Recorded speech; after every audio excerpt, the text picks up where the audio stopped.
Tamil high speed 150 words per minute. August 2010. Code number of question paper 287. Get ready. Start. மாண்புமிகு தலைவர் அவர்களே, வரவு செலவு திட்டத்தை பற்றி நமது அவையில் அநேகமாக எல்லா உறுப்பினர்களுக்கும் தங்கள் கருத்துக்களை சொல்லிவிட்டார்கள். பல பிரச்சனைகள் இங்கே எழுப்பப்பட்டுள்ளன.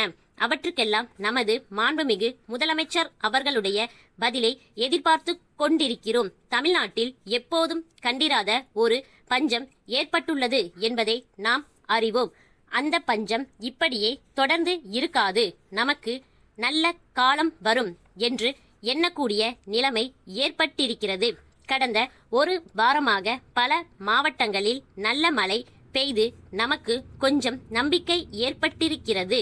அப்படிப்பட்ட நிலைமையில்தான் நாம் பஞ்சம், வறட்சி, வேறு பல பிரச்சனைகள் பற்றி இங்கே விவாதம் நடத்தி கொண்டு வருகிறோம்.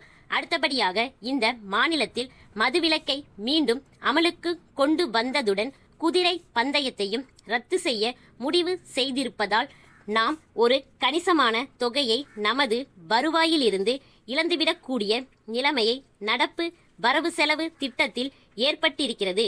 அதையெல்லாம் நமது அரசு எப்படி சரிக்கட்ட போகிறது என்று எதிர்க்கட்சியிலுள்ள நாங்கள் எதிர்பார்ப்பது நியாயம்தான்.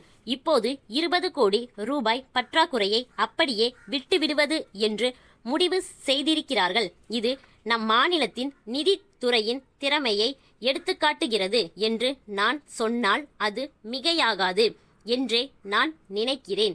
ஏனென்றால் இந்த பற்றாக்குறை வருட கடைசியில் அநேகமாக துடைக்கப்பட்டு விடும் என்பதில் சந்தேகமில்லை. நமது முதலமைச்சரும் தைரியமாகத்தான் இந்த பற்றாக்குறையை அப்படியே விட்டுவிட்டார் என்று சுட்டிக்காட்ட விரும்புகிறேன். மதுவிலக்கு மூலமும் மற்ற துறைகளிலும் பெருத்த தொகையை நாம் இழந்திருக்கிறோம். இதை சரிக்கட்டுவதற்கு எத்தனையோ இனங்களில் முக்கிய செலவுகள் குறைக்கப்பட்டுள்ளன. இருந்தாலும் கிராம அபிவிருத்தி திட்டங்களும் சமுதாய அபிவிருத்தி திட்டங்களும் கிராமங்களுக்கு செய்ய வேண்டிய நல்ல காரியங்களும் இம்மாதிரி பாதிக்கப்பட்டிருக்க வேண்டிய அவசியமில்லை என்பதுதான் என்னுடைய கருத்து. கிராம அபிவிருத்தி திட்டங்கள் முழுவதற்கும் சென்ற ஆண்டில் எவ்வளவு நிதி ஒதுக்கப்பட்டிருந்ததோ அது பூராவும் பாதியாக குறைக்கப்பட்டிருக்கிறது என்பதை நான் குறிப்பிட விரும்புகிறேன்.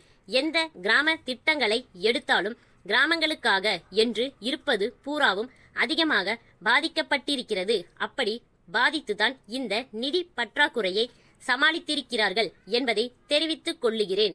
இப்போது நிவாரணப் பணிகள் நடக்கின்றன. நிவாரணப் பணிகளுக்கு கூலி கொடுப்பதில்தான் பெரிய தவறுதல்கள் ஏற்படுகின்றன. இவற்றை தவிர்க்க கூலியை தானியமாக கொடுத்துவிடலாம் என்று சொன்னேன்.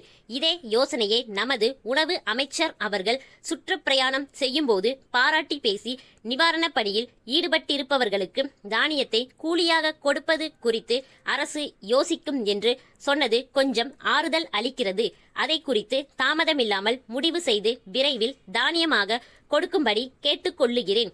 3/4 பங்கு தானியமாக கொடுத்து 1/4 பங்கு ரொக்கமாக கொடுத்துவிட்டால் உப்பு, புளி, மிளகாய் போன்றவை வாங்க அவர்களுக்கு மிக வசதியாக இருக்கும் என்று சொல்லிக்கொள்ள விரும்புகிறேன். மதுரையில் மகாத்மா காந்தி அவர்கள் தங்கியிருந்த வீட்டை விலைக்கு வாங்குவதற்கு அரசு முயற்சி செய்வதற்கும் இப்போது மதுவிலக்கை மீண்டும் அமலுக்கு கொண்டு வந்ததற்கும் நான் என்னுடைய மனப்பூர்வமான பாராட்டுதல்களையும் நன்றியையும் தெரிவித்துக் கொள்ளுகிறேன். இது நல்ல காரியம்தான்.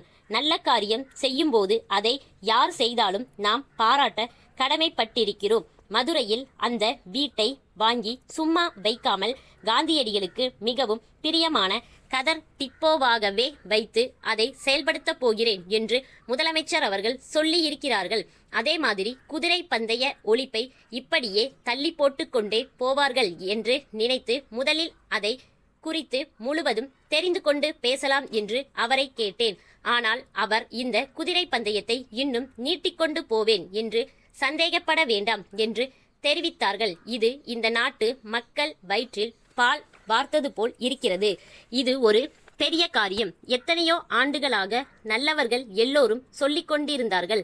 ஆனால் அதை எடுக்கும்படியான ஒரு நிலை நமது மாண்புமிகு முதலமைச்சர் அவர்களுக்கு பெரும் புகழை கொடுக்கும் என்று சொல்லிக் கொள்கிறேன். அடுத்தபடியான மாநில சுயாட்சி குறித்து இப்போது ஒரு வார காலமாக அதிகமாக பேச்சுக்கள் அடிபடுகின்றன. இது குறித்து எங்கள் கருத்தை தெரிவிக்க விரும்புகிறேன். மாநில சுயாட்சி என்றால் அதிக அதிகாரம் வேண்டும் என்று கேட்பதனால் எங்களுக்கு எந்தவித ஆட்சேபனையும் கிடையாது என்பதை தெளிவுபடுத்த விரும்புகிறேன். ஸ்டாப்.